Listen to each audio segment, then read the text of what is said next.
नमस्कार. वैदिक विश्व या यूट्यूब चॅनेलवर आपले सहर्ष स्वागत आहे. वैदिक सणांचे योग रहस्य भाग 11. गुरुपुष्यामृत, काळभैरव आणि ज्ञानेश्वर पुण्यतिथी. कार्तिक वद्य षष्ठीला गुरुवारी पुण्य नक्षत्र येत असल्याने गुरुपुष्यामृत योग येतो. असला योग वर्षातून फारच थोड्या वेळी येतो. या दुर्मिळ योगाला अमृत योग म्हणतात.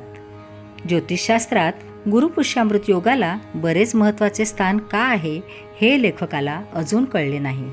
कारण असल्या गुरुपुष्यामृत योगाच्या दिवशी लेखकाला विशेष असा साधनानुभव आलेला स्मरत नाही. परंतु या योगाचे महत्त्व अवश्य असावे.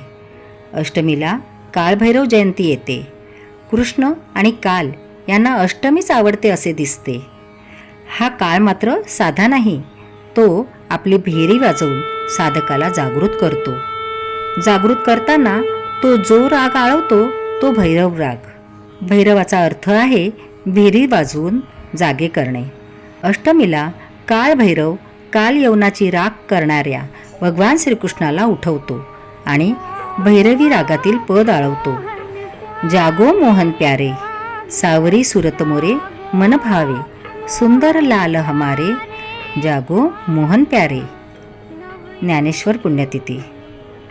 त्रयोदशीला प्रदोष येतो आणि त्याच दिवशी ज्ञानेश्वर महाराजांनी आपला देह आळंदीला समाधीत ठेवला.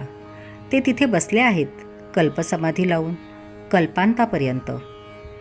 स्वतः ज्ञानेश्वर माऊली आपल्या हरिपाठाचे 17व्या अभंगात म्हणतात, तपाचे सामर्थ्ये तपिन्नला अमुप, चिरंजीव कल्प वैकुंठी नांदे. सध्याचे काळात हिंदू समाजात अशी कल्पना रूढ झालेली दिसते की सूर्य भौगोलिक दक्षिणायनात असल्यावर शरीर त्याग करू नये. कारण दक्षिणायनात मरण आल्यास साधक नरकात जातो. भावुक लोकांच्या या कल्पनेकरिता गीतेतील 8व्या अध्यायातील 24 ते 26 पर्यंतच्या श्लोकांचा दाखला देण्यात येतो. सूर्य पृथ्वीच्या कलत्या स्वांग परिभ्रमणामुळे उत्पन्न झाल्यासारखा वाटणारा भ्रामक दक्षिणायन अथवा उत्तरायण मार्ग असा त्या श्लोकांचा अर्थ नसून साधकाच्या दक्षिण म्हणजे साधना कालातील पूर्व म्हणजेच अपरिपक्व कालमार्ग व उत्तर म्हणजे साधक जीवनातील नंतरचा परिपक्व कालावधी हा त्या श्लोकांचा अर्थ होय. हे बहुतेकांना माहीत नसते. भीष्म म्हणजे साधकाची निर्धार वृत्ती. आपल्या कु म्हणजे कौरवी वृत्तीचा त्याग करून साधकाचे साधना कालात दक्षिणायन संपल्यावर आणि साधकाचे साधना कालातील परिपक्व असा उत्तरायण सुरू झाल्यावर आपला वृत्तीरूप देहत्याग करते. भीष्माने उत्तरायणाची वाट पाहून देहत्याग करण्याच्या कथेतील योग रहस्य असे आहे. ज्ञानेश्वर महाराजांनी बाह्यतः विचार केल्यास आपला देहत्याग म्हणजे शरीर अगदी भर दक्षिणायनात समाधिस्थ केले. मग काय ज्ञानेश्वर महाराज नरकात गेले? ज्ञानेश्वर महाराज तर मागील जन्मातच मुक्त झाले होते. मग ते केवळ कथित दक्षिणायनात देहत्याग करतात म्हणून नरकाला गेले असे मानायचे काय? हरिपाठाचे अभंगात माऊली म्हणतात, मागलिया जन्मी मुक्त झालो, तेव्हा उत्तरायण व दक्षिणायनाचा खरा आशय ज्ञानेश्वर माऊली त्यांचे स्वतःचेच समाधी घेण्याचे उदाहरणावरून स्पष्ट करतात. तो आम्ही ध्यानात घेणे आवश्यक आहे. मल्हारी, नागदीपावली आणि मोक्षदा एकादशी. आता मार्गशीर्ष मास लागला. भगवंताचे मार्गशीर्षावर प्रेम फार. भगवंत विभूती योग या 10व्या अध्यायातील 35व्या श्लोकात म्हणतात, मासानां मार्गशीर्षोहम ऋतूनां कुसुमाकरहा. श्लोक 35 अध्याय 10वा. सर्व नक्षत्रातील शीर्ष म्हणजे श्रेष्ठ नक्षत्र असे जे मार्गशीर्ष नक्षत्र या मासाच्या पौर्णिमेला असते म्हणून या मासाला मार्गशीर्ष म्हणतात. मार्गशीर्ष का तर वर्षभरातील सर्व साधना मार्गातील शीर्ष अवस्था दाखविणारा हा मास आहे. प्रतिपदेला मल्हारी मार्तंडाच्या षडरात्रीची सुरुवात होते. मार्तंड म्हणजे सूर्य आणि मल्हारी म्हणजे मलहारी, मल हरण करणारा. अशा मल्हारी मार्तंडाच्या षडरात्रीची सुरुवात आज असते. इतर देवतांना नवरात्री असते, पण या मल्हारी मार्तंडाकरिता षडरात्रीच का? षडगुण गोंडे रत्नजडित तुझं श्यामसुंदरा शोभली रे. ज्ञानेश्वर माऊली म्हणतात, षडविकारांवर विजय मिळवून म्हणजे षडविकारांचा मळ नष्ट करून षडगुणी असा हा षडानंद आज स्थानापन्न होत असतो. महाराष्ट्रातील अनेक कुटुंबाचे घरी मल्हारी आपले ज्ञान खडक उचलून स्वर्गात चालते होतात. अज्ञानाचा मलहरण करून ज्ञान सूर्य उगविणारा मल्हारी मार्तंड. पंचमीला नागदीपावली येते.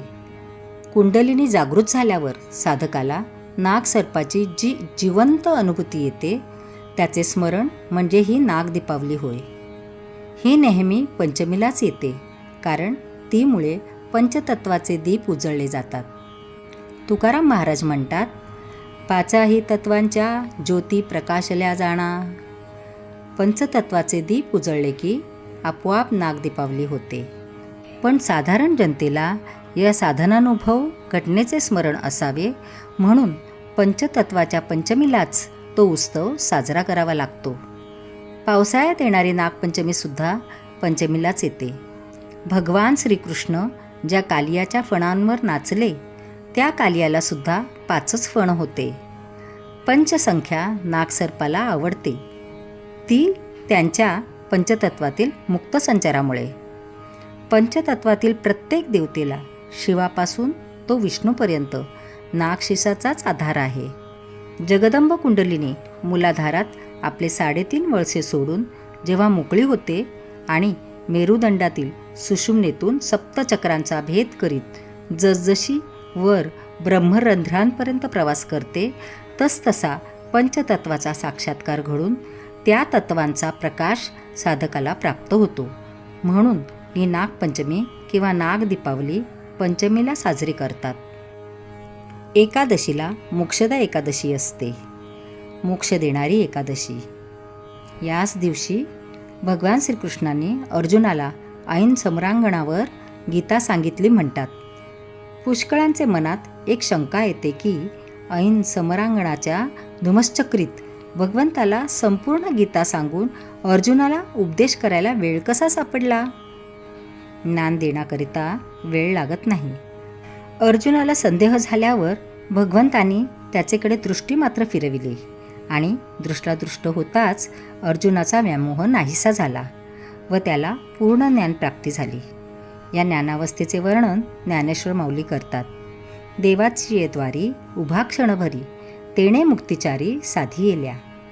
परंतु आपण पाहिलेच आहे की रात्रंदिन युद्धाचा प्रसंग असणाऱ्या साधकाला रणांगणावर लढण्याकरिता आणखी कुठे जावे लागते? त्याचे शरीररूपी क्षेत्र म्हणजेच कुरुक्षेत्र आणि धर्मक्षेत्र होय. त्याच्या कर्मेंद्रियातील अविवेकी शक्ती म्हणजे कौरव, तर त्याचे जागृत पंचप्राण म्हणजे पांडव होत.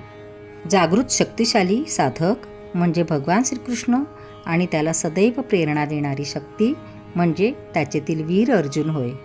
असल्या मोक्षदा एकादशीला भगवंत अर्जुनाला गीतोपदेश करतात. आज गीता सर्व जगाची माऊली झाली आहे. भारतातील प्राचीन योग साधनेच्या प्रसारासाठी या चॅनलची निर्मिती करण्यात आलेली आहे. माहिती आवडल्यास चॅनल सबस्क्राईब करा, इतरांना शेअर करा. पुन्हा भेटूया पुढील भागात. धन्यवाद.